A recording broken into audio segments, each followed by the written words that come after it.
why do I have to hit F6 to create a keyframe?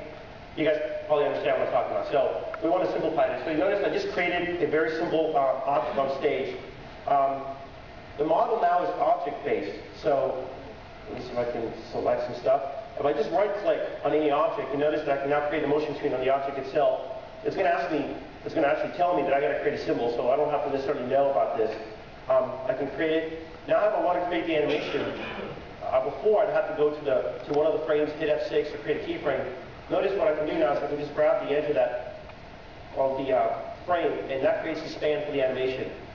I just move it, and there it is.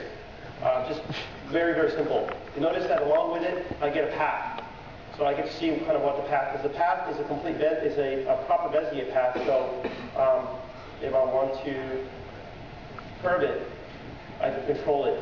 If you want to adjust at any one point, I can just go in here and grab the object and move it. And so you can see I have a lot of control over the actual symbol. Every attribute and every property is now animated in its own timeline, technically. So for example, if you do a transformation, a scale, an alpha, anything has, every attribute property is controlled by its own independent keyframes. So by hitting basically what we're doing is auto keyframing now. But you have a lot of control over each one of the properties. Another thing that's nice about this model is that if you notice what I did here, I created a simple tween, but it only went halfway across the screen. Let's say someone gives you an animation, but you now need to extend it. How do you do that? Well, because everything's controlled through a Bezier path, for example, I can transform an entire tween. All right? So there's now my tween going across the stage.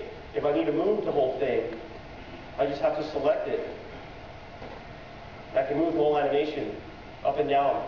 No problem doing that. If you need to shorten it, for example, right now it's at 30 frames. If I need to shorten that animation, all I need to do is grab the edge of the stand. I can make it now 15.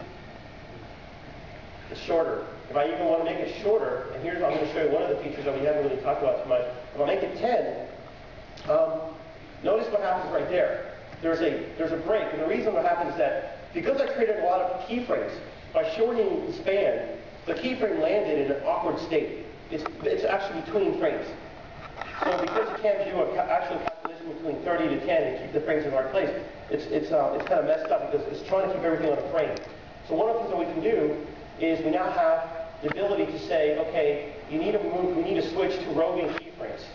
So this is actually going to keep track of frames in time, not in frames.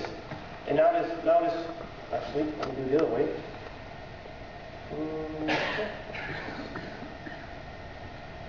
Switch keyframes to roving. Let me select all of them. There we go.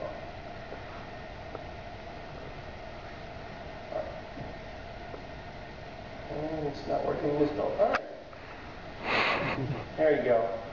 That's what happens for showing you. Actually, let me show you another thing real quick here. You can now view keyframes. Remember I said by property. So this is an early view. We're not sure exactly how we're going to show this, but you notice I can show position keyframes.